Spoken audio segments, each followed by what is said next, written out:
इसमें जो बच्चे ने स्प्रे लगाया है उसी की वजह से खराब हुआ। इसमें पहले आयोग की है वो बहुत स्पीड बहुत कम है, वो चल नहीं रही, वो ढंग से काम नहीं हुआ उसमें, उन्होंने टाइम से वो नहीं कर पाई अपनी तरफ से, तो उसकी वजह से हमारा मामला थोड़ा लेट चल रहा है। लेकिन इस पर भी हमें अभी 7-8 डेट पूरी हो चुकी है। अभी हमारे 18 मई को फिर डेट है। उसके बाद हमारे जो विपक्ष के वकील हैं उन्होंने जून लास्ट वीक का फिर मांगा हुआ है, तो हमें भरोसा नहीं है कि 18 मई को ही हमारा आ जाएगा या हो जाएगा। तो इसलिए अभी कोई उम्मीद नहीं हो रही कि हो पाएगा या नहीं हो पाएगा।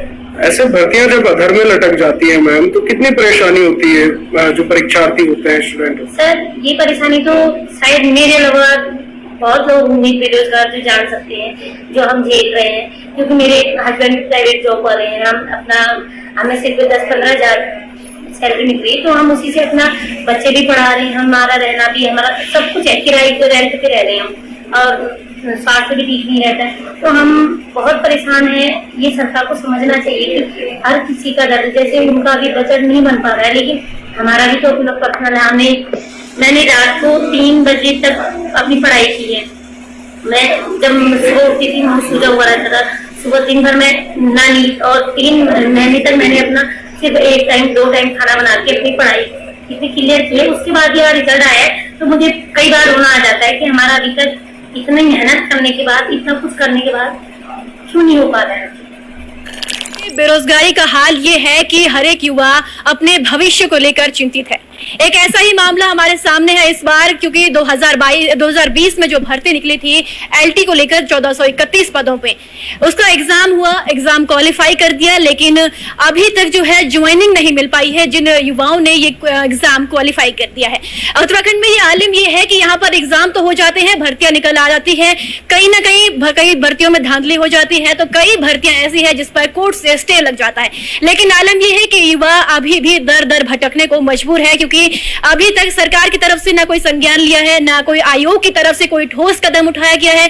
क्या कुछ मामला है, चलिए उनसे भी जान लेते हैं। काफी युवा आज हमारे साथ हैं, उनसे जानते हैं कि आखिर मामला क्या है और किस समय की भर्ती है, कितना समय हो चुका है, और अभी तक कोर्ट की जो चक्कर काट रही है वो कितना समय हो चुका है, और कोर्ट भी लगातार तारीख पे तारीख देता आ रहा है। तो मैम सबसे पहले आपसे ही जानना चाहूंगी कि क्या कुछ मामला है। 2020 की भर्ती है, 1431 पदों की भर्ती है, 1431 युवाओं का जो भविष्य है आधार में लटका हुआ है, सरकार की तरफ से क्या संज्ञान लिया गया? मैम सरकार की तरफ से कुछ संज्ञान नहीं लिया गया। अभी हम माननीय मुख्यमंत्री जी से भी मिले हैं, माननीय शिक्षा मंत्री जी, लेकिन वो यही कहते हैं कि हो जाएगा तुम्हारा, लेकिन कोर्ट से हमें डेट पर डेट मिली, अभी तक 7 डेट चली गई है, वहाँ हमारी बात अभी नहीं सुनी गई है। तो अभी नेक्स्ट डेट मिली है, अभी हमें भरोसा नहीं है कि ऐसी डेट पर डेट मिलती जाएगी। हम चाहते हैं कि सरकार इस पर अपनी तरफ से अर्जेंसी लगाए, तो न्यायालय के अधीन हमारा नियुक्ति चाहते हैं। सहायक अध्यापक जो है जो 1431 पदों पर भर्ती निकली थी, ये वही युवा है, उन्होंने एग्जाम अपना क्लियर करके आज जब ज्वाइनिंग की बात आती है तो कोर्ट के चक्कर जो काटने को मजबूर हो गए हैं। मैं आज सवाल मैं आपसे करूंगी कि सरकार कहती है कि हम बेरोजगारी खत्म करने की तरफ लगातार कदम उठा रहे हैं, क्या बेरोजगारी खत्म हो रही है? क्योंकि आप एग्जाम देके भी बेरोजगार बैठे हुए हैं। अब मैडम बेरोजगारी तो पॉपुलेशन बढ़ेगी तो बेरोजगारी भी बढ़ेगी, लेकिन सरकार क्या है पिछले 5 सालों में फॉर्म बहुत कम निकाले। अभी जब इलेक्शन आएंगे तब सारे एक साथ निकाल दिए। ऐसे में क्या हुआ कि जो हम साइंस वाले थे, हम वही आर्ट्स वाले एग्जाम की तैयारी नहीं कर पाए, हम खाली एलटी के उसमें लगे रहे।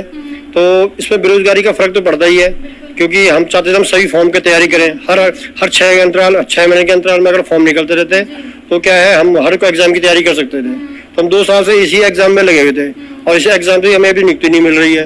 अभी 4 महीने रिजल्ट निकले हुए हो गया है, और कुछ 3-4 लोग 5-6 लोग क्या कोर्ट चले जाते हैं, और 1400 लोगों को क्या है उनका भविष्य के अधर में अटका देते हैं।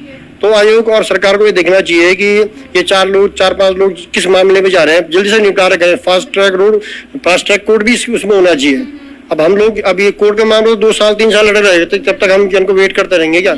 तो ये सरकार को थोड़ा सोचना चाहिए, और शिक्षा निदेशालय से मेरी ये अपील है कि वो जल्दी जल्द क्या है अर्जेंसी लगाए और डेट लें और हमारा मामले को छुड़वा दें। ठीक है। उत्तराखंड में जो है वो भर्ती 5 साल में एक बार निकलती है, और निकलती है तो उसमें धांधली भी होती है, और अगर एग्जाम हो भी जाता है तो सीधे स्टे में चले जाता है। साफ सुथरी भर्ती आज तक नहीं निकली है, और इस तरीके से एकदम से एग्जाम क्वालिफाई और नियुक्ति मिल जाए इतना इजीली उत्तराखंड में नहीं हो पाता है, और ना ही देखने को मिलता है।